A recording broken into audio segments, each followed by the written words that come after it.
خمسة دراهم ولا شيء في الزيادة حتى تبلغ 40 درهما فيكون فيها درهم ثم في كل 40 درهم عند أبي حنيفة وقال أبو يوسف ومحمد. الحمد لله رب العالمين الصلاة والسلام على رسوله الكريم وعلى آله وأصحابه أجمعين أما بعد. আল্লাহ তাআলার বিশেষ রহমতে আমরা মুখতাসারুল কুদুরির মাযহাব হিসাবে তৃতীয় বর্ষের যে একটি কিতাব, হানাফি মাযহাবের একটি অত্যন্ত গুরুত্বপূর্ণ কিতাব, এই কিতাবের ব্যাপারে আমরা আল্লাহর রহমতে কিছুদিন লাইভ দর্শ করেছিলাম লকডাউনের মধ্যে। তো সেই দর্শ আমরা সমাপ্ত ঘোষণা করেছি ইতিপূর্বে। তো আজকে আবার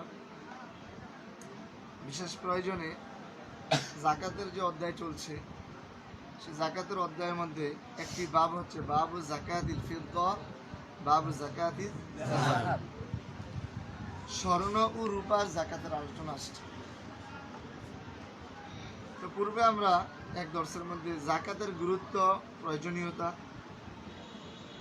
রাষ্ট্র ব্যবস্থায় জাকাতের কি প্রয়োজন, দারিদ্র্য বিমোচনে জাকাতের প্রভাব, এই বিষয় নিয়ে একটু আলোচনা করেছিলাম। তো আজকে আবার যেহেতু স্বর্ণরূপার জাকাতের আলোচনাটা আসছে, একটা আমাদের সমাজে আমাদের তালিবে ইলমদের মধ্যে একটা প্রশ্ন হয় যে স্বর্ণরূপার জাকাতের আলোচনা কি প্রয়োজন। তো এই প্রয়োজনের ক্ষেত্রে বর্তমান ওলামায়ে কেরাম আমরা যে উত্তরটা দিয়ে থাকি সেটা হচ্ছে যে আমাদের মা বোনরা তো স্বর্ণরূপা ব্যবহার করে, কি করে ব্যবহার করে, তারা যে স্বর্ণরূপা ব্যবহার করলো, এই তাদের স্বর্ণরূপার ব্যবহারটা জাকাত দেওয়া দরকার না? আমরা যদি ব্যবসা করলে ব্যবসার টাকার জাকাত হয়, কি বলো? কৃষক গরু পাললে গরুর জাকাত দিতে হয়, তাহলে তারা স্বর্ণরূপা ব্যবহার করলে তাদের জাকাত দেওয়া উচিত না? এইটা মোটামুটি পর্যায়ের একটা কেউ কেউ এই যুক্তিটা দেয়, কিন্তু এখানে একটা আসল রহস্য লুকিয়ে আছে। সেই রহস্যটা থেকে আমরা বর্তমান প্রজন্ম যোজন দূরে, কোটি মাইল পৃথিবী থেকে সূর্য যত কোটি মাইল দূরে, আমার মনে হয় বর্তমান অবস্থাও আমরা এই স্বর্ণরূপার মৌলিক উদ্দেশ্য থেকে প্রায় অতটুকুই দূরে অবস্থান করছি, যার কারণে স্বর্ণরূপার আসল হাকিকত নিয়ে আমাদের কোনো চিন্তা চেতনা বা সেদিকে আমাদের জ্ঞান যাচ্ছে না। তো এই দৃষ্টিকোণ থেকে যে এই ব্যবহারটা কেন, স্বর্ণরূপার জাকাতের বিষয়টা, স্বর্ণরূপার বিষয়টা কি, এই আলাদা কেউ এর একটা ভাব কায়েম করতে হয়, প্রয়োজনীয়তা কি, এ বিষয়ে যদি কিছু আলোচনা করা হয়, হয়তো কেউ যদি শোনে বা আমরা শুনি, তাহলে যদি আমাদের কোনো উপকারে আসে। আমাদের মূলে যদি আমরা কখনো ফিরে যেতে চাই, তাহলে আমাদের অর্থনীতি অবস্থা কেমন হবে? অনেকেই তো আমরা সাহাবায়ে কেরামের মতন হয়ে যাবো, এমন হয়ে যাবে, তেমন হয়ে যাবে। তো সাহাবায়ে কেরামের মতো যদি আমরা হয়ে যেতে চাই, তাহলে শুধু এলেমে হলে তো হবে না, হবে আমলে হতে হবে। আমলে হতে হবে না, আমাদের নামাজ সাহাবায়ে কেরামের নামাজের মতন হলেই চলবে না, আমাদের সমাজ ব্যবস্থাও সাহাবায়ে কেরামের সমাজ, অর্থনৈতিক অবস্থাও সাহাবায়ে কেরামের অর্থনৈতিক অবস্থার মতন হবে। তাহলে এটা সাহাবায়ে কেরামের জমানায় ফিরে যাওয়া সম্ভব। শুধু গেলে নামাজ দিয়ে ফিরে গেলে তো হবে না, শুধু গেলে মসজিদ নির্মাণে পূর্ব অবস্থায় ফিরে গেলে চলবে না, সামগ্রিকভাবে ফিরে যেতে হবে। কি করতে হবে? বুঝে আসছিনি? তো সেই চেতনা থেকে পুনর্জাগরণের জন্যে আমাদের ইজ্জত সম্মান, যে সাহাবায়ে কেরামের মূল ইজ্জত সম্মানের সাথে সম্পৃক্ত, নববী যুগের সাথে যে আমাদের ইতিহাস, ঐতিহ্য, আমাদের বিজয় সবকিছু সম্পৃক্ত। তো সেই বিষয়ে সেখানে যদি আমরা আবার ফিরে যেতে চাই, আমরা আমাদের মুসলমানদের মূলে যদি ফিরে যেতে চাই, তাহলে শুধু নামাজ, রোজা, হজ, যাকাত, মসজিদ নির্মাণ, মাদ্রাসা নির্মাণকে সাথে নিয়েই পিছনে ফিরে যাওয়া সম্ভব নয়। পিছনে ফিরে যেতে হলে অর্থনৈতিক অবস্থাটাকেও নিয়ে যেতে হবে, কারণ অর্থনীতি হচ্ছে একটি জাতির মূল মেরুদণ্ড। পৃথিবী বুকে তারা সগৌরবে মাথা উঁচু করে দাঁড়াতে হলে অর্থনৈতিক স্বনির্ভরতা অবশ্যই প্রয়োজন। বুঝে আসছে? তো সেই প্রেক্ষাপটে স্বর্ণরূপার যেহেতু আলোচনা আসছে, চিন্তা করলাম যে কিছু আলোচনা করি। দেখি আল্লাহ তাআলা এই উসিলায় আমাদেরকে বর্তমান এই কাগজে টাকা নির্ভর যে অর্থনৈতিক অবস্থা চলছে, এই অবস্থা থেকে আল্লাহ তাআলা মেহেরবানি করে আমাদেরকে রক্ষা করেন কিনা আমরা উসিলা গ্রহণ করার জন্য। তো স্বর্ণরূপার অধ্যায়ের মূল কারণ দুটো। কয়টি? দুটি।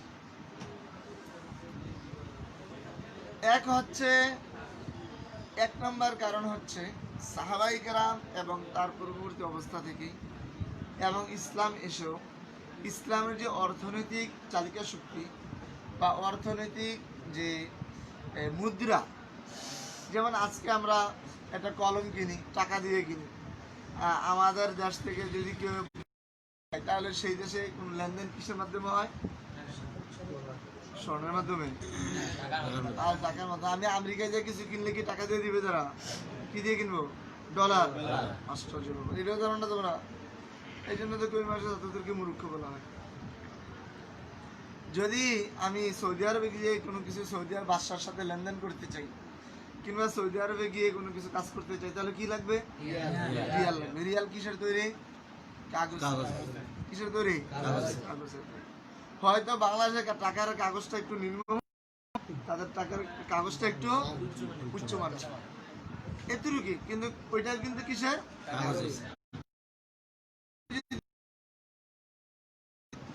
কিংবা ইউরোপের কোনো রাষ্ট্রে চলে যাই, তাহলে সেখানে গিয়ে যদি আমি কোনো কিছু লেনদেন করতে চাই, ক্রয় বিক্রয় করতে চাই, তাহলে কি দিয়ে করবো? ইউরোপে হচ্ছে পাউন্ড, ইউরো।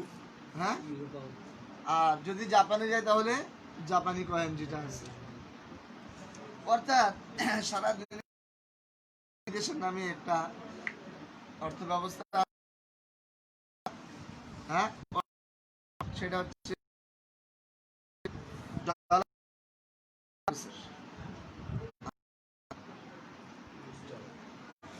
তো সাহাবায়ে কেরামের যুগে বা ইসলামের নীতিতে, ইসলামী অর্থনীতি অবস্থায় এই যে পরস্পর যে লেনদেন করবে, বেচা কিনা করবে, তো তার কি মাধ্যম ছিল, কি মাধ্যমকে ইসলাম মৌলিক মাধ্যম হিসাবে ঘোষণা করেছিল? অর্থাৎ অর্থনীতি, এটাকে কি বলা হয়? অর্থনীতি। তো এই ব্যাপারে ইসলামে আমরা দেখতে পাই সেটা হচ্ছে স্বর্ণরূপা ভিত্তিক অর্থনীতি। কি ভিত্তিক? স্বর্ণরূপা ভিত্তিক অর্থ ব্যবস্থা, লেনদেন ব্যবস্থা। স্বর্ণরূপা ভিত্তিক লেনদেন ব্যবস্থা। এক সাহাবী ঘোড়া কিনতে গেছে, কি দিয়ে কিনলো? রূপা দিয়া, মানে দিরহাম দিয়ে অথবা দিনার দিয়ে। কেউ জায়গা বিক্রি, জায়গা ক্রয়, যা কিছু হচ্ছে সাহাবায়ে কেরামের আমলে আমরা সব কিছু দেখতে পাচ্ছি কি দিয়ে হচ্ছে? হয়তো দিরহাম অথবা দিনার। দিরহাম হচ্ছে রূপা আর দিনার হচ্ছে স্বর্ণের। এটাই তো, এটাই কিন্তু চলছে। ইসলাম এসেও সেই অর্থনীতির মাধ্যমটা হচ্ছে দিরহাম অথবা দিনার। দিরহাম দিনার নির্ভর। কি নির্ভর? দিরহাম দিনার নির্ভর অর্থনীতি ইসলাম প্রণয়ন করেছে এবং এইটার উপরে রাসূল কারীম সাল্লাল্লাহু আলাইহি সাল্লাম থেকে নিয়ে পরবর্তী অনেক প্রজন্ম পর্যন্ত এভাবেই চলছিল। তার ফায়দাটা কি আমি পরে বলছি। দিরহাম দিনার বা স্বর্ণরূপা ভিত্তিক অর্থ ব্যবস্থা, এর প্রভাব কি, ফায়দা কি, উপকারিতা কি? আর কাগজ নির্ভর অর্থাৎ বর্তমান যে আমাদের বাংলাদেশের টাকা আর সৌদি আরবের রিয়াল কিংবা আমেরিকার ডলার, ইউরোপের ইউরো আর জাপানি, চায়নার ইউএন, মানে যেই দেশে যেইটাই আছে না কেন, বর্তমান প্রায় দেশের অর্থ ব্যবস্থা হচ্ছে কাগজের টাকা। কাগজটার উপরে টাকার মূল্যটা লেখা থাকে। কোনো কাগজের উপরে, যেই কাগজের উপরে মূল্য লেখা থাকে, তো সেই 10 টাকা, সেই কাগজটার দাম কত? 10 টাকা। একই মানের কাগজ, এই যেই কাগজটার উপরে লেখা থাকে 1000 টাকা, সেই কাগজটার মূল্য কত? লেনদেন করলে তুমি যদি এই 1000 টাকা নোটটা দাও, তাহলে 1000 টাকার সম পরিমাণে কোনো কিছু তুমি ক্রয় করতে পারবে। এটাই তো। যেই কাগজের গায়ে লেখা থাকে 500 টাকা, তাহলে ওই কাগজটার দাম কত? 500 টাকা। তাহলে বর্তমান পৃথিবীতে কাগজে টাকা নির্ভর, কাগজে মুদ্রা নির্ভর অর্থ ব্যবস্থা চালু হয়েছে।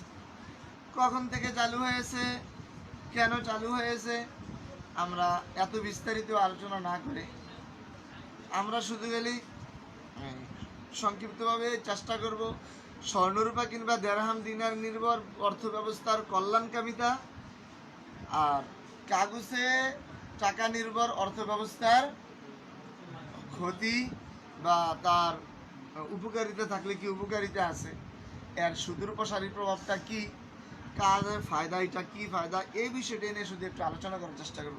তার ইতিহাস ঐতিহ্য নিয়ে আলোচনা করা আমাদের উদ্দেশ্য নয়। কবে থেকে টাকা প্রণয়ন হলো, কবে থেকে ডলার প্রণয়ন হলো, কিভাবে করলো, এতগুলো আমাদের উদ্দেশ্য নয়। মোট কথা হচ্ছে ইসলামের পক্ষ থেকে, কোরআনের পক্ষ থেকে যে দেরহাম দিনার কেন্দ্রিক কিংবা স্বর্ণরূপা নির্ভর যে অর্থ ব্যবস্থা প্রণয়ন করা হয়েছিল, সেটাকে বিলুপ্ত করার লক্ষ্যে পৃথিবী থেকে সেটাকে বিদায় করার জন্যে এই কাগজে টাকা নির্ভর অর্থ ব্যবস্থা চালু করা হয়েছে। তাহলে দুইটার মধ্যে পার্থক্য কি, কেন এটাকে বিলুপ্ত করতে চাচ্ছে তারা? আমরা বলেছিলাম ইতিপূর্বে জাকাতের আলোচনার মধ্যে, জাকাত নির্ভর দারিদ্র নিরূপণ বা দূরীকরণের বিপরীতে সুদ নির্ভর একটি অর্থ ব্যবস্থা চালু করে এটাকে দরিদ্রদেরকে দারিদ্র বিমোচন সম্ভব হচ্ছে নাকি আরো বেশি দারিদ্রদেরকে বৃদ্ধি করানো হচ্ছে, বলছিলাম না আমরা?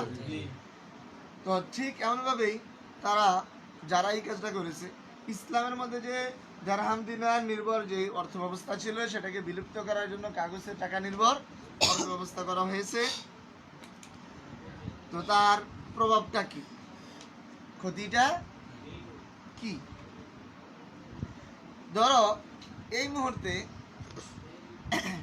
আমাদের যে 100 টাকা বা 500 টাকার যে নোট সরকারিভাবে দেওয়া আছে, আমাদের মধ্যে 1000 টাকার যে নোট দেওয়া আছে, হয়তো কিছুদিন পর 5000 টাকা নোট বা 10,000 টাকা নোটও আসবে। আসুক, সরকারি আমাদের রাষ্ট্রীয় ব্যাংকের পক্ষ থেকে যেই কাগজের যেই মান দেওয়া হবে ওই টাকাটাকে এটাকে গ্রহণ করা, ওই মান দিয়ে গ্রহণ করতে হবে, এটাই তো মূলনীতি। এখন 1000 টাকার মূল্যের তোমার কাছে 100 পিস আছে, 100টা টাকা আছে, তাহলে কত টাকা আছে তোমার কাছে? 1 লক্ষ টাকা আছে, তাই না? যদি 1000টা নোট থাকে তাহলে কত টাকা আছে? 10 লাখ। আচ্ছা, এই 10 লক্ষ টাকা তুমি সংরক্ষণের নিয়তে, মানে সংরক্ষণ করো না, টাকাটা রেখে দিছো তোমার কাছে একটা বিশেষ সুন্দুকের মধ্যে, নিরাপত্তা, খুব নিরাপত্তা ব্যবস্থা আছে এমন একটা কোথাও রেখে দিলে টাকাটা। তো এরপরে কয়েকদিন পরে কল্পনা করো, হয়তো এমন হয়ে গেল হঠাৎ করে সরকার এই 1000 টাকা নোটটাকে বন্ধ ঘোষণা করে দিল যে আগামীকাল 12টার পর থেকে 1000 টাকা নোট চলবে না, বন্ধ। ঠিক আছে, এটা হতে পারে না? এমন আমাদের দেশে আমরা দেখছি 5 পয়সা দেখেছি, তোমরা পেয়েছো ছোটবেলা, 10 পয়সা পেয়েছি, কত পয়সাই তো পেয়েছি, এগুলোতে আজকে নাই। সরকার 2 টাকা নোটকে কি করে দিয়েছিল? বন্ধ ঘোষণা করেছিল, পরে আবার চালু করেছে। তো হঠাৎ করে বন্ধ হতেই পারে, রাষ্ট্রীয় কল্যাণে, জনকল্যাণে, উন্নয়নের স্বার্থে এটা হতেই পারে, একটা নোটকে ব্যান করতেই পারে। ইন্ডিয়াতে করা হয়েছে। আচ্ছা, তো এমন জনকল্যাণের কল্যাণকে সামনে রেখে সরকার 1000 টাকা নোটকে কি করা হলো? উদাহরণস্বরূপ বন্ধ করে দিল। তোমার কাছে যে 1000টা নোট ছিল 10 লাখ টাকা, এই টাকাটা তুমি ঘোষণাটা শোনো নাই, তুমি চাঁদের দেশে চলে গেছো কিংবা মঙ্গল গ্রহে চলে গেছো, তুমি মঙ্গল গ্রহ থেকে আসার পরে জানতে পারলা যে 1000 টাকার নোট ভ্যালু শেষ। এই টাকাটা দিয়ে তুমি কি করবা? এই টাকাটার কি মূল্য? সরকার যে তারিখ দিয়েছিল 12টার আগ পর্যন্ত, ওই তারিখ কিন্তু শেষ। এই 1000 টাকার যে 1000টা নোট আছে, তোমাকে সবগুলো যদি তুমি আমাকে দাও, তোমাকে আমি একটা চকলেট দেবো? কি মনে করো? 1 কেজি আলু দিব? এই টাকা দিয়ে কেউ তোমাকে একটা বিস্কুট দিবে? অথচ এই টাকা 10 লাখ টাকা ছিল। কত লক্ষ টাকা? 10 লক্ষ টাকা তোমাকে যদি ঈদের দিন তুমি নিয়ে যাও, ঈদের আগের দিন মাঠে যে আমাকে একটা ছাগল দেন, 10 লক্ষ টাকার বিনিময়ে তোমাকে কেউ দিবে? কেন দিবে না? সরকার যেদিন থেকে এটাকে বন্ধ ঘোষণা করে দিয়েছে সেদিন থেকে এই টাকাটা মূল্যহীন হয়ে গেছে। বুঝে আসছে? এবার উদাহরণস্বরূপ তোমার কাছে তুমি ইসলামী যুগে ফিরে গেছো, কল্পনা করো তুমি এখন সাহাবায়ে কেরামের যুগে একজন আছো, তো তোমার কাছে 10 লক্ষ টাকা পরিমাণ দিনার আছে। কি আছে? কিংবা দেরহাম আছে। বুঝে আসছে? দেরহাম কিসের তৈরি? স্বর্ণের। কিসের? দিনার কিসের তৈরি? এখন তুমি সংরক্ষণে ওই আগের নিয়তেই 10 লক্ষ টাকা সমপরিমাণ দেরহাম অথবা দিনার তুমি একটা সন্দুকের মধ্যে খুব ভালো একটা জায়গায় তুমি সংরক্ষণ করে মঙ্গল গ্রহে চলে গেলাম। এদিক দিয়ে সরকার কোনো কারণে জনকল্যাণে, রাষ্ট্রীয় কল্যাণে দিনারের মূল্য রহিত করে দিল, এটাকে বন্ধ করে দিল। কি করে দিল? যে আগামীকাল 12টা থেকে আর দেরহাম দিয়ে কোনো লেনদেন চলবে না, দিনার দিয়ে কোনো লেনদেন চলবে না। কে ঘোষণা করে দিল? তুমি তখন মঙ্গল গ্রহে ছিলে। যখন এই ঘোষণা করেছিল কোথায় ছিল? যে কোনো কাজে তুমি এই ঘোষণাটা শোনো নাই। 1 মাস পর কিংবা 6 মাস পর, 1 বছর পরে তুমি ঘোষণাটা যখন শুনলা, ওই বাক্সটা খুললা, এই যে দেরহাম 10 লক্ষ টাকার বা দিনার, এগুলা কি মূল্য শেষ না আছে? তুমি যদি এই দিনার নিয়ে বাজারে যাও তাহলে কি এই টাকা দিয়ে তোমাকে কেউ কিছু দিবে না? অবশ্যই দিবে। কেন? এটার সরকার মূল্য এটাকে রহিত করলে কি হবে? এটা যে স্বর্ণের, এটা যে স্বর্ণের, তুমি এটাকে গালাইয়া জিনিস বানাইতে পারবা, তুমি এটাকে গালিয়ে কানের জিনিস বানাইতে পারবা, নেকলেস বানাইতে পারবা, আংটি বানাইতে পারবা। লেনদেনের মূল্য এরা সহিত হয়ে গেছে, বেচবে না, কিন্তু এটাতে তুমি কি করতে পারবা? যাবতীয় জিনিস তৈরি করে এটা বিক্রি করতে পারবা। তাহলে বুঝে আসছে? আমরা মনে করি কেন স্বর্ণের উপর আলোচনা। তাহলে স্বর্ণরূপার মুদ্রা যদি তোমার কাছে সংরক্ষণ থাকতো, যদি কি সরকার ব্যান্ড ঘোষণা করতো, এরপরেও তোমার কাছে ওই 10 লক্ষ টাকার যে রূপা ছিল, স্বর্ণ ছিল, এটার রূপা কিন্তু তোমার কাছে সে মূল্য রয়ে গেছে। তুমি এটাতে অন্য কোনো কাজ করতে পারবা, গলায় আর স্বর্ণ বানাইতে পারবা, বিভিন্ন জিনিস বানাইয়া তুমি বিক্রি করতে পারবা। এর দুইটার মধ্যে পার্থক্য আছে? পার্থক্য নাই? আচ্ছা, এই দুইটা উদাহরণ তুমি যদি বুঝে থাকো, এইবার আসো আমরা মূল আলোচ্য বিষয়, ইসলামে স্বর্ণরূপা কিংবা দেরহাম দিনার নির্ভর অর্থ ব্যবস্থা কেন চালু করেছে, আর ইসলাম বিরোধী শক্তি বা বর্তমান প্রজন্ম কেন কাগজে টাকা নির্ভর অর্থ ব্যবস্থা চালু করলো, তার নিয়তরা কোথায়, প্রয়োজনীয়তা কি? আমরা এখন কেন এটা জানতে, কেন আমরা এটা জানতে চাচ্ছে? জনগণের সম্পদ জনগণেরই অধিকার, জনগণের সম্পদ জনগণের অধিকার, সে এই অধিকার নিজেই ভোগ করবে। এই অধিকার যাতে কেউই কোনোদিন হরণ করতে না পারে কোন একটা ঘোষণার মাধ্যমে,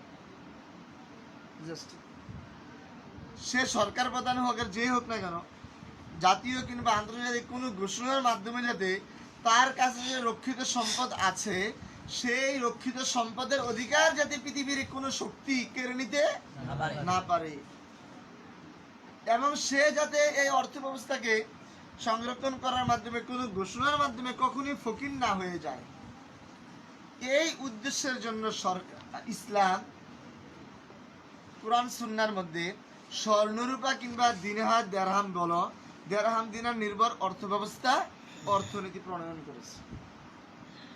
তোমার কাছে যখন দেরহাম দিয়ে তুমি লেনদেন করবা, দিনার দিয়ে লেনদেন করবা, তখন কোনো কারণে কোনো সরকার, কোনো আন্তর্জাতিক শক্তিও যদি বন্ধ ঘোষণা করে দেয়, তোমার কাছে যদি রূপার দেরহাম থাকে, ওইটা কিন্তু বন্ধ হবে না, ওইটা মূল্যহীন হয়ে যাবে না, সেটা অবশ্যই মূল্য থাকবে। এই কাজে ব্যবহার করতে না পারলেও অন্য কাজে এটাকে গলায়া ব্যবহার করতে পারবা। বুঝে আসছে? তাহলে একক কোনো ঘোষণায়, একক পরাশক্তির কোনো সিদ্ধান্তের কারণে তোমার কাছে সাধারণ জনতার কাছে যে টাকা পয়সা থাকবে, দিরহাম দিনার থাকবে, সেই টাকা পয়সাগুলো অর্থহীন হয়ে যাবে না, মূল্যহীন হবে না। এই উদ্দেশ্যে ইসলাম এই উদ্দেশ্যটাকে কেন্দ্র করে লক্ষ্য রেখে সুন্নাহ পৃথিবীতে দিরহাম দিনার নির্ভর অর্থ ব্যবস্থা প্রণয়ন করেছে, যে যাতে করে একক কোনো পরাশক্তির কোনো সিদ্ধান্তে পুরো জাতি পুরো গোষ্ঠী নিঃস্ব হয়ে না যায়, তাদের টাকাগুলো যাতে কেউ চুষে খাইতে না পারে। বুঝে আসছে? আমাদের বাংলাদেশের মধ্যে উদাহরণস্বরূপ 20 কোটি জনগণ আছে। কত কোটি? 20 কোটির কাছে প্রত্যেকের কাছে উদাহরণস্বরূপ 1 কোটি করে টাকা আছে। কত কোটি টাকা? এবং ওই টাকাটা স্বর্ণরূপা, দিরহাম অথবা আমাদের সরকার কিংবা আন্তর্জাতিক সরকারের চাপে কোনো সময়ে যদি সরকার এই রূপার দিনারকে ব্যান ঘোষণা করে দেয়, বন্ধ ঘোষণা করে দেয়, তাহলে এই 20 কোটি মানুষ কি সবাই ফকির হয়ে যাবে? এই টাকাটা কি অর্থহীন হয়ে যাবে, মূল্যহীন হয়ে যাবে? হবে না। কেন? এই দিরহাম এবং এই দিনার যদি সে লেনদেনে কাজে লাগাতে নাও পারে, সে গলার দুল বানাতে পারবে, বিভিন্ন জিনিস মূল্যওয়ালা জিনিস বানিয়ে ওইটা সে বিক্রি করে দিতে পারবে। স্বর্ণের দোকানে নিয়ে, স্বর্ণকারের দোকানে নিয়ে বিক্রি করলে এগুলো মূল্য আছে, তাই না? তাহলে একক ঘোষণা সারা বাংলাদেশ কি কখনো ফকিন্নি হবে? আবার বিপরীত, তাহলে এইটাই ইসলামের উদ্দেশ্য। একক পরাশক্তি কোন শক্তির একক ঘোষণায় যাতে পুরা জাতি কি না হয়ে যায়, ধ্বংস না হয়ে যায়। ঠিক বিপরীত দিকে তুমি চিন্তা করো, আমাদের 20 কোটি জনগণের কাছে প্রত্যেকের কাছে 1 কোটি করে টাকা আছে। সেই টাকাটা হচ্ছে কাগজের টাকা, বর্তমান 1000 টাকা এবং 500 টাকা নোটের। সরকার যে কোনো কারণে, কৌশলে, যে কোনো প্রয়োজনে, আন্তর্জাতিক প্রয়োজন বা ব্যক্তিগত প্রয়োজনের কারণে, সেই যে সরকারে হোক না কেন, যদি এই টাকাটাকে ঘোষণা করে এই আজকে থেকে কাগজের টাকা চলবে না, তাহলে আমাদের 20 কোটি জনগণের কাছে যে 20 কোটি টাকা, 1 কোটি করে টাকা ছিল, এই 20 কোটি টাকা কি হয়ে গেল? মূল্যহীন হয়ে গেল। এই টাকা নির্ভর যারা চলতো, পুরা 20 কোটি মানুষ আজকে থেকে কি, যদি তাদের কাছে কথার কথা উদাহরণস্বরূপ এক একজনের কাছে 1 কোটি টাকা করে, কারো কাছেই 1 কোটি টাকার উপরে কোনো টাকা নেই। উদাহরণস্বরূপ প্রত্যেকের কাছেই 1 কোটি টাকা করে, কারো কাছেই 1 কোটি টাকার চেয়ে বেশি টাকা 1 টাকাও নেই।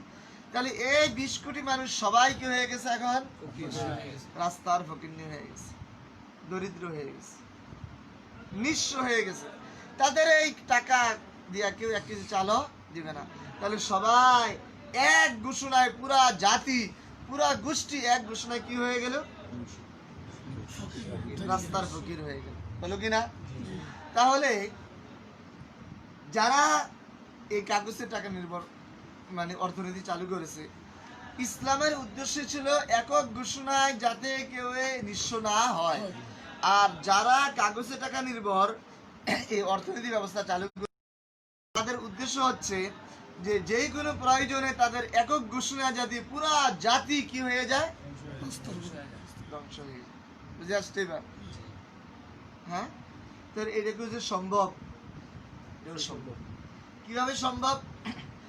যারা অর্থনীতির তালেবুল আলেম, অর্থনীতি নিয়ে লেখাপড়া করে, গবেষণা করে, গবেষক তারা দেখবে যে একটা সময় তারা অর্থনীতি যে কাগজের যে টাকাগুলো আমাদের কাছে ছিল, এই কাগজের টাকাগুলোকেও এখন শুধু অঙ্ক আকারে আমাদেরকে দেওয়া হচ্ছে ব্যাংক আবিষ্কারের মাধ্যমে।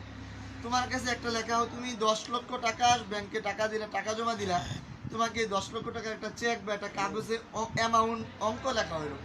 এই কাগজটার কোনো মূল্য আছে? এই 10 লক্ষ টাকার লেখাটার অঙ্কটার কোনো মূল্য আছে? তো এমনভাবে এখন পুরা অর্থনীতি ব্যাংক নির্ভর হয়ে যাচ্ছে। সবাই ব্যাংকে টাকা রাখতেছে, আর ব্যাংক তাকে কি দিচ্ছে? একটা হ্যাঁ পয়েন্ট, 10 লক্ষ টাকার পয়েন্ট, 20 লক্ষ টাকার, 20 কোটি টাকার একটা অ্যামাউন্ট বা একটা কলমের আকলা একটা কি দিচ্ছে। এইটা দিয়ে তুমি টাকা লেনদেন করতে পারছো। কিন্তু প্রয়োজনে যদি কথার কথা বাংলাদেশ ব্যাংক বা কি যে কোনো একটা ব্যাংক পুরা হ্যাক হয়ে যায়, যেটা ইতিপূর্বে হয়েছে আমাদের দেশের থেকে, রাষ্ট্রীয় ব্যাংক হ্যাক হয়ে 800 কোটি টাকা হ্যাক হয়ে গেছে না? তোমরা শোনো নাই? তো এমন যদি কোনো একটা ব্যাংকে পুরা হ্যাক করে নেই, তাহলে এই ব্যাংকে যদি 1 কোটি মানুষের লেনদেন থাকে, তাহলে সবার টাকা কি তুমি যদি ব্যাংকে যাই বলে আমার 10 কোটি টাকা ছিল, তারা কি বলবে? হ্যাঁ, প্রমাণ দেন। তো তুমি প্রমাণ স্বরূপ একটা কি দিলা? ব্যাংকের একটা কাগজ দিলা, বললো এটা নাই, আপনার এই নামে কোনো অ্যাকাউন্ট নাই, অ্যাকাউন্টটা হ্যাক হয়ে গেছে। তুমি কিছু করতে পারবা? কিছু করার আছে? কোম্পানির বিরুদ্ধে মামলা করবা, তো মামলা করবো, সবাই মামলা করে তাতে কত টাকা নেবে? কিছু করার আছে? তো অনেক কোম্পানি আমরা দেখতে পাচ্ছি যে মামলা করছে, কিছু কোনো মামলার কোনো রায় আসছে না। কবে মাঝখান দিয়ে তো সবাই কি হয়ে গেল? ফকির হয়ে গেল। তো যা হোক, আস্তে আস্তে এই টাকা নির্ভর এটাকে এখন কাগজের অঙ্ক নির্ভর অর্থনীতি করা হচ্ছে পরিকল্পিতভাবে। করতে করতে করতে করতে সারা দুনিয়ার অর্থনীতির যারা মূল চালিকা শক্তি, তারা এটাকে হাতিয়ে নিচ্ছে। নেওয়ার পরে হঠাৎ করে কিয়ামতের পূর্ব মুহূর্তে তারা পুরা পৃথিবীতে ঘোষণা করে দিবে যে এই টাকা সমস্ত ব্যাংকগুলোকে তারা বন্ধ করে হ্যাক করে পুরা অর্থনীতিকে তারা বন্ধ ঘোষণা করে দিবে। ঘোষণা করে দিলে আমাদের আজকের যারা হাজার হাজার কোটি টাকার মালিক ব্যাংকে টাকা রাখছে, তারা কয় টাকার মালিক থাকবে? হ্যাঁ, কয় টাকার মালিক থাকবে? 16 টাকা। গোড়ার ডিম টাকা। কি টাকা? গোড়ার ডিম টাকা। তোমার এত হাজার কোটি টাকা ব্যাংকে আছে, যদি কোনো পরাশক্তি এই টাকাগুলোকে সবকে এই টাকাগুলোকে বন্ধ করে দেয়, ব্যাংকে বন্ধ করে দেয়, তাহলে তুমি কয় টাকার মালিক? রাস্তার ফকির, তাই না? এক হাদিসের মধ্যে আসছে যে কিয়ামতের পূর্ব মুহূর্তে এমন একটি অবস্থা, অর্থ ব্যবস্থা চালু হবে, ওই অর্থ ব্যবস্থার কারণে হঠাৎ করে এমন এক ঘোষণা আসবে, ওই ঘোষণার কারণে একজনের কারো কাছে যদি 1 দিরহাম থাকে, তাহলে সে ওই দেশের মধ্যে সবচেয়ে বড় লোক থাকবে। কারো কাছে যদি 1 দিরহাম থাকে কিংবা 1 দিনার থাকে, তাহলে সে ওই দেশের মধ্যে সবচেয়ে বড় লোক থাকবে। এবার চিন্তা করো যে ওই দেশের মধ্যে একজন মাত্র 1টা দিরহাম রাখছে, আর সবাই ব্যাংকে টাকা রাখছিল, আর ব্যাংকওয়ালা ব্যাংকে গেছে, সমস্ত কিছু ডাটাগুলো মুছে দিয়েছে। তাহলে যারা হাজার হাজার কোটি টাকার মালিক ছিল, তারা বেশি কোটিপতি না যার কাছে 1 দিরহাম আছে পকেটে, সে বেশি কোটিপতি? 1 দিরহাম আছে। রাসূলের হাদিস সত্য কিনা? এবার আসো, তাহলে হুজুর আমরা এটা থেকে উত্তরণের উপায় কি? আরে ভাই, কি বলবো উত্তরণের উপায়? এখানে তো আরেকটা জিনিস লক্ষ্য করো, যে আমরা যে এই অর্থনীতিটা চালু করছি বা এটাতে চলছি, আমেরিকা কিন্তু ওইভাবে চলছে না, পরাশক্তি কিন্তু ওইভাবে চলছে না। তারা কি নির্ভর? তারা কিন্তু স্বর্ণের উপর নির্ভর। বাংলাদেশের থেকে বলছে তুমি কত টাকা বানাইতে চাও? 1000 কোটি টাকা, উদাহরণস্বরূপ। তো ঠিক আছে, তুই আমাকে 1000 কোটি টাকার স্বর্ণ জমা রাখো আমার কাছে। কি জমা রাখো? বিশ্ব ব্যাংকের কাছে 1000 কোটি টাকার স্বর্ণ জমা রাখো। তো জমা রাখার পরে তারা আমাদেরকে 1000 কোটি টাকার কাগজের টাকা বানানোর কি দেয়? অনুমোদন দেয়। চিন্তা করে দেখো, তারা ভুল করছে নাকি আমরা ভুল করছি? অমুক দেশ 10,000 কোটি টাকা বানাবে, তো বিশ্ব ব্যাংক বলছে ঠিক আছে বানাও, আমার কাছে আগে 10,000 কোটি স্বর্ণ কিনো। তো কিভাবে, কোথা থেকে কিনবো? কিন্তু সৌদি আরবের কাছে স্বর্ণ আছে, তো ভালো। সৌদির থেকে সে স্বর্ণ কিনেছে, সৌদি রিয়াল, আরেক গাদা। সে রিয়ালের বিনিময়ে কি বিক্রি করছে? স্বর্ণ। আর বাংলাদেশ নামক এক রাষ্ট্র, সে 10 কোটি টাকার স্বর্ণ কিনা কার কাছে জমা রাখছে? বিশ্ব ব্যাংকের কাছে। কি বানানোর জন্য? তাহলে দুই পক্ষকেই চালাক বানায়। গাধা তো আমরা বলবো না, যদি আমরা এত বড় বড় অর্থনীতিবিদদেরকে গাধা বলি, তাহলে আমাদের বিরুদ্ধে কি করতে পারে? দুই পক্ষের বিশেষ বিষয় অর্থনীতি বিশেষজ্ঞকে দুই পাশে দাঁড় করে মাঝখান দিয়ে স্বর্ণরূপা গুলা কে নিয়ে যাচ্ছে? বিশ্ব ব্যাংকের মালিক মানে বাংলাদেশ। হ্যাঁ, বিশ্ব ব্যাংকের মালিক মানে সৌদি আরব, যুক্তরাষ্ট্র নাকি? যা কারা মালিক এটা আমরা বলবো। দেখছুনি, এক দেশের খনিজ সম্পদ স্বর্ণরূপা উঠতেছে, সেই স্বর্ণরূপাকে ইন্ডিয়াকে বলছে যে তুমি কি রুপিয়া বানাইবে? হ্যাঁ, কত? 10 কোটি রুপিয়া। ঠিক আছে, তুমি সৌদি আরব থেকে কি করো বা যে কোনো রাষ্ট্র থেকে স্বর্ণ কিনো।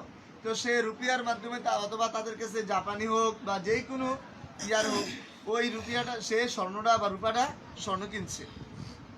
কিন্তু কি এখন কি করবো বস, এটা আমাদের কাছে জমা রাখো, দিলাম জমা, এখন তুমি 10 কোটি টাকা রুপিয়া নিয়ে বানাও। তাহলে রুপিয়া দিয়া রিয়াল দিয়া কিনে ওই রিয়ালরায় কত জ্ঞানী দেখো, সে স্বর্ণ বিক্রি করলো। আর সে স্বর্ণ কিনা বড়জনের কাছে স্বর্ণ জমা রেখে রুপিয়া বানাইলো বা টাকা বানাইলো। তাহলে দুই পক্ষের মাঝখান দিয়া সবচেয়ে বড় লাভবান কে? কারণ স্বর্ণের দাম কখনো কি হবে না। এই যে কিছুদিন আগে এক ভরি স্বর্ণের দাম 80,000 টাকা হয়ে গেছে, অথচ এক বছর আগে এক ভরি স্বর্ণের দাম ছিল 40,000 টাকা, ছিল 1,000 টাকা। 1,000 টাকার নাম হয়ে গেছে 3,000 টাকা। এমন আছে? হ্যাঁ, মনে হয়েছে? এক বছর আগে 10 টাকা নোটের দাম ছিল কত? 10 টাকা। আর এক বছর পরে 5 বছর পরে 10 টাকা নোটের দাম হয়ে গেছে 12 টাকা। এমন হবে সম্ভব? তাহলে এক বছর আগে যেটা ছিল 35,000 40,000 টাকা, ঠিক এইটাই এক বছর পরে কত দেখছনি? যদি স্বর্ণনির্ভর হতো তাহলে এই দেশটা এই অর্থনীতি ডাবল উন্নতি হয়ে গেছে, ডাবল। এই দেশে অর্থনীতির পরিমাণ উদাহরণস্বরূপ যদি থাকতো 50 লক্ষ কোটি টাকা, কত?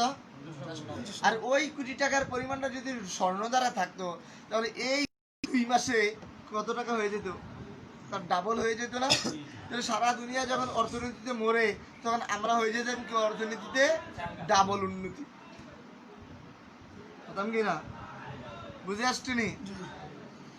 তাহলে এই টাকাগুলা আমাদের, এই টাকার বিনিময়ে যারা স্বর্ণ নিয়ে যাচ্ছে জমা আমাদের কাছে, তারা জানে যে আমরা যখন ঘোষণা দেব বা কোনো পরিস্থিতিতে ব্যাংক যখন ডাকাতি হবে তখন অঙ্কের টাকাগুলা কি হয়ে যাবে? নাই হয়ে যাবে। তারা যে স্বর্ণের টাকা স্বর্ণগুলা জমা করতেছে ওগুলা কিন্তু কোনোদিন নাই হবে না। তখন ওই টাকা দিয়ে তারা সারা দুনিয়া শাসন করবে। আর আমরা কাগজে টাকা নির্ভর যে জাতি ছিলাম তারা এক ঘোষণায় সবাই রাস্তার ফকিন্নি হয়ে যাবে। বুঝে আসছে? তাহলে ইসলাম ধর্মে স্বর্ণরূপা ভিত্তিক যে অর্থ ব্যবস্থা চালু করা হচ্ছে, এর নিয়ত বা এর সুদূর প্রসারী প্রভাব হলো কোনো একক জাতিগোষ্ঠী, একক পরাশক্তির কোনো ঘোষণার কোনো জাতি কখনো যাতে কোনো রাস্তার ফকিন্নি না হয়ে যেতে হয়, ওই জাতীয় অর্থনীতি যাতে কখনোই বন্ধুর না হয়ে যায়, বিলুপ্ত না হয়ে যায়। আর যারা কাগজে আমাদের স্বর্ণ মুদ্রাগুলো জমা রেখে রেখে যারা আমাদেরকে কাগজে টাকা নির্ভর অর্থনীতি চালু করতেছে, তারা তাদের একক ঘোষণায় আমরা পুরা জাতি একসময় কি হয়ে যেতে বাধ্য। যে সে যত বড় কোটি টাকায় হোক, তুমি কথার কথা একটা গার্মেন্টসের দাম 100 কোটি টাকা, এমন তুমি 100টা গার্মেন্টসের মালিক, তোমার সমস্ত টাকা করে নেই। তোমার যদি ব্যাংকের থেকে যদি রাষ্ট্রীয়ভাবে যদি ওই টাকার ইয়াকে বিলুপ্ত ঘোষণা করা হয় তাহলে তোমার কোনো মূল্য আছে? আর কোনো মূল্য আছে? তুমি তো রাস্তার ফকির নেই। বুঝে আসছে? তাহলে যেহেতু স্বর্ণরূপা ভিত্তিক অর্থ ব্যবস্থা হবে, এবার মূল কথায় আসো, তাহলে কেন স্বর্ণরূপার জাকাতের প্রয়োজনীয়তা দেখা দিল? বলছিলাম 2 কারণ। কয় কারণ? 2 কারণ। এবার আসো, 1 নম্বর কারণ হচ্ছে যেহেতু সুদূর প্রসারী এবং সুগভীর প্রভাবকে চিন্তা করে জাতীয় অর্থনীতিকে সার্বক্ষণিকভাবে সর্বসময়ে সবসময় যাতে কোনো কুলাঙ্গারের ঘোষণার কারণে যাতে কোনো জাতির অর্থনীতি বিপর্যস্ত ডেকে না নিয়ে আসতে পারে, এই কারণে স্বর্ণরূপার নির্ভর একটা প্রজন্ম তৈরি হবে, জাতি তৈরি হবে। তো যখন স্বর্ণরূপা নির্ভর অর্থ ব্যবস্থা চালু হবে তাহলে কি স্বর্ণরূপার জাকাত দিতে হবে না? জাকাত দিতে হবে কি না? ব্যবসা করলে ব্যবসা যেমন জাকাত দিতে হয়, স্বর্ণরূপারও কি দিতে হবে? জাকাত দিতে হবে। এই কারণে স্বর্ণরূপার জাকাত 1 নম্বর কারণ। 2 নম্বর হচ্ছে যখন আমরা এখন যেহেতু টাকা নির্ভর ব্যবসা করে এই টাকা দিয়ে স্বর্ণ কিনে আমাদের মা বোনদেরকে কি দেই? বিভিন্ন জিনিস বানিয়ে দেই। যখন স্বর্ণরূপা নির্ভর অর্থ ব্যবস্থা চালু হবে তখন কি আর আমাদের মা বোনদেরকে আমরা কোনো জিনিস বানাই দিব না? কি বলো, বানাই দেবো না? কালকে বাজারে গেলাম আলু ব্যবসা করার জন্য। কি ব্যবসা? আলু ব্যবসা। তো বলছে এই এদিকে আয়, তার কাজের লোকে এই ব্যাগটার মধ্যে 10 কেজি আলু দে, তোর ভাবিয়ে ফোন করছে আলু নিতাম, রিক্সাতে চলে গেল। সে কি টাকা দিতে হয়েছে? হ্যাঁ, তুমি চিন্তা করে আমাকে যদি ফোন করে আমি 1 কেজি আলু আনবো, 2 কেজি আলু আনবো, হ্যাঁ চিন্তা করলে আমার তো আলুর গুঁড়া হবো, তো আমি 1 কেজির কথা বলছি 10 কেজি নিতে সমস্যা কি? এমন না বিষয়টা? তুমি যদি স্বর্ণরূপা নির্ভর অর্থনীতি থাকে তোমার কাছে তো সবসময় দেড়হাম দিনারে বস্তা থাকবে না। তোমার বউ যদি আমার একটা কানের জিনিস বানানো দরকার, তুমি কি স্বর্ণ কেনার লাগে বাজারে যেতে হবে? তোমার একটা ছেলে 5টা বানা দিতে মনটা চাইবো না? আমার ঘরের জিনিসে তো প্রয়োজন পড়লে এটা আবার ভাঙ্গা রূপা বানিয়ে কি করলাম, আবার দেড়হাম বানিয়ে বিক্রি করলাম। ঠিক আছে না, আজকে 1 বস্তা নিয়ে স্বর্ণ দিয়ে কি করো, জিনিস বানাও। আবার যদি কোনো সমস্যা প্রয়োজন হয় তাহলে এটা দিয়া দিনার বানিয়ে আবার কি করে নেবো, ব্যবসা করে রাখলাম। এমন না বিষয়টা? তাহলে তখন তো আরো বেশি জিনিসের কি থাকবে, ব্যবহার থাকবে। তাহলে 2 নম্বর কারণ হচ্ছে মা বোনরা যে স্বর্ণ ব্যবহার করবে, স্বর্ণ জাকাত। 1 নম্বর হচ্ছে স্বর্ণরূপার উপর অর্থনীতির কারণে জাকাত ব্যবস্থা, আর 2 নম্বর হচ্ছে স্বর্ণরূপার যে জিনিস বানাবে এই কারণে জাকাত দিবে। বুঝে আসছে? কিন্তু এখন আমরা স্বর্ণরূপার জাকাত বলতে কি বুঝি? ওই যে মায়েরা গলায় জিনিস পরে, কানে জিনিস পরে, ওইটার জাকাতের জন্য স্বর্ণরূপার পড়তে হয়। কি বলি আমরা এখন? স্বর্ণরূপা, এই কারণে স্বর্ণরূপার জাকাতটা পড়তে হয়। কিন্তু এটা যে রাষ্ট্রীয় ব্যবস্থায় তার প্রভাব কোথায়, কত সুদূরময় এটার কল্যাণকামিতা, এই ব্যাপারে কিন্তু আমাদের চিন্তা কখনোই যায় না। বুঝে আসছেন এটা মাহবুবের? বুঝে আসছে? তাহলে যারা আমাদেরকে কাগজের টাকা নির্ভর অর্থনীতি চালু করাইছে তাদের উদ্দেশ্যটা কি জানো নি? তারা কিন্তু আমাদের থেকে কি নেয়, স্বর্ণ নিয়ে আমাদেরকে কাগজের টাকা বানানোর অনুমতি দেয়। এখন তোমাদের কাছে আমার একটা দরখাস্ত আরিদ থাকবে যে তোমরা যে আলেম হচ্ছ, তোমরা কি আলেম হইবা? তোমরা অর্থনীতিবিদ হওয়া দরকার। ভবিষ্যতে অর্থনীতিবিদ হয়ে তোমরা এক সময় অর্থমন্ত্রী হইবা, এই দেশে অর্থের মূল চালিকা শক্তি তোমরা হইবা। হওয়ার পরে তোমরা এই কাগজের টাকা নির্ভর অর্থনীতি রাখবা, নাকি স্বর্ণরূপা বা দেড়হাম দিনার নির্ভর অর্থনীতি চালু করবা?